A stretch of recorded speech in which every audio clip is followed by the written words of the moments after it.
The fact India और मैं हूं आपके साथ पूजा जादौन। राजस्थान में पहले चरण की वोटिंग हो चुकी है और आपके मन में बहुत सारे सवाल भी होंगे कि क्या कुछ स्थिति रही, क्या कुछ होगा, क्या नहीं होगा और वोटिंग प्रतिशत राजस्थान में इस बार इतना कम क्यों रहा। आज हम इस वीडियो में इसी पर बात करेंगे।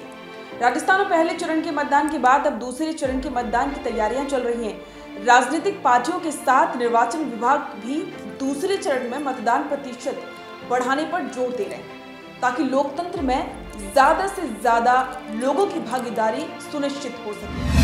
पहले चरण के तहत राजस्थान के जिन 12 लोकसभा क्षेत्र में मतदान हुआ, उनके आंकड़ों ने सबको सकते में डाल दिया। आगामी 5 साल के लिए देश की बागडोर सौंपने का समय। लोगों में मतदान के प्रति उत्साह भी नहीं है। निर्वाचन विभाग कई नवाचार भी कर रहा है। मतदाताओं को आकर्षित उपहार दिए जाने का ऐलान किया गया है और व्यापारिक संगठनों की ओर से शॉपिंग में विशेष छूट भी दी जा रही है।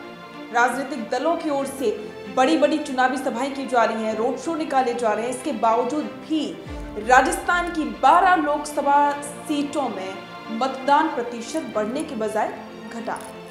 पहले चरण के सभी 12 लोकसभा क्षेत्रों में से 8% मतदान घटा। पहले चरण के तहत राजस्थान की 12 लोकसभा क्षेत्र मतदान हुआ। प्रधानमंत्री नरेंद्र मोदी ने 6 चुनावी सभाएं की। केंद्रीय मंत्री अमित शाह, राजनाथ सिंह, वीके सिंह और बीजेपी के राष्ट्रीय अध्यक्ष जेपी नड्डा सहित यूपी के सीएम योगी आदित्यनाथ और हरियाणा के सीएम नायब सिंह सहित कई बड़े नेताओं की सभाएं हो चुकी हैं। लोगों को ज्यादा से ज्यादा मतदान करने की अपील की गई, लेकिन इस अपील का कोई खास असर नजर नहीं आया। पहले चरण की 12 लोकसभा सीटों में एक भी सीट ऐसी नहीं जहां पर पिछले लोकसभा चुनाव से ज्यादा वोटिंग हुई हो।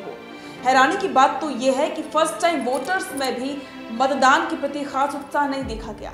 मतदान प्रतिशत 1.74% से लेकर 8.48% तक कम हुआ। पहले मतदान के आंकड़ों पर गौर आपको कर लेते हैं। लोकसभा क्षेत्र की बात करें और इसके साथ साथ में 2024 में कितना मतदान हुआ है और 2019 में मतदान का प्रतिशत कितना हुआ और गिरावट कितनी हुई है, वो हम आपको बताते हैं। झुंझुनू की बात करें तो झुंझुनू में 2024 में मतदान हुआ था 53.63% और 2019 की बात करें तो झुंझुनू में मतदान का प्रतिशत था 62.11% और गिरावट की बात करें तो 8.48% की गिरावट आई है। और जयपुर ग्रामीण में भी 57.65% मतदान इस बार हुआ है और 2019 में 64.73% मतदान हुआ था और गिरावट 7.08% की आई है।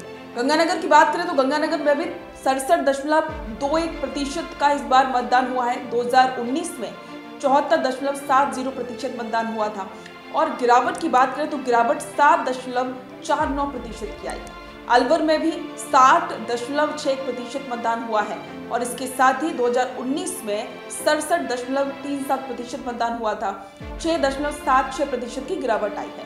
सीकर में 58.43% मतदान हुआ है और 2019 में 65.06% मतदान हुआ था। गिरावट 6.63% की आई है। भरतपुर की बात करें तो भरतपुर में 53.43% मतदान हुआ है और 2019 में 59.33% मतदान हुआ था और गिरावट 5.90% की आई है। करौली धौलपुर में इस बार 50.02% मतदान हुआ है और 2019 में 55.92% मतदान हुआ था और यहाँ पर 5.90% की गिरावट दर्ज हुई है। दौसा में 56.39% मतदान हुआ है और 2019 में 61.72% मतदान हुआ था। गिरावट 5.33% की हुई है। बीकानेर में 54.57% मतदान हुआ है और 2019 में 59.80% मतदान हुआ था। 5.23% की यहाँ पर गिरावट आई है। नागौर में भी 57.60% मतदान हुआ है और 2019 में 62.48% मतदान हुआ था और गिरावट 4.88% की आई है। जयपुर में भी 63.99% मतदान हुआ है और 2019 में 68.47% मतदान हुआ था। 4.48% की यहाँ पर गिरावट दर्ज हुई है। चूरू में 64.22% मतदान हुआ है। 65.96% 2019 में हुआ था और गिरावट 1.74% की आई है। अब विश्लेषकों का ये मानना है कि राजनीतिक पार्टियों का ओवर कॉन्फिडेंस मतदाताओं का मनोबल तोड़ रहा है। हर तरफ यही दावे किए जा रहे हैं कि हम जीत रहे हैं, ऐसा माहौल बना दिया है कि परिणाम निश्चित हैं और चुनाव तो केवल औपचारिकता।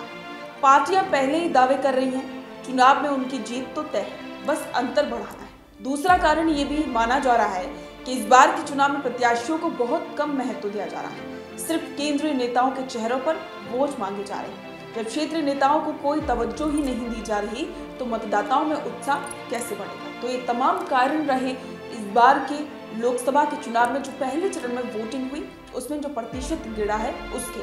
अब आगे सभी को इंतजार है कि 26 अप्रैल को दूसरे चरण की वोटिंग होगी। अब सभी कोशिश कर रहे हैं कि इस बार मतदान प्रतिशत को बढ़ाया जाए, लेकिन अब देखना होगा कि मतदान प्रतिशत कितना बढ़ता है। इस पर आपके विचार हमारे साथ साझा करें और बने रहें द फैक्ट इंडिया के साथ।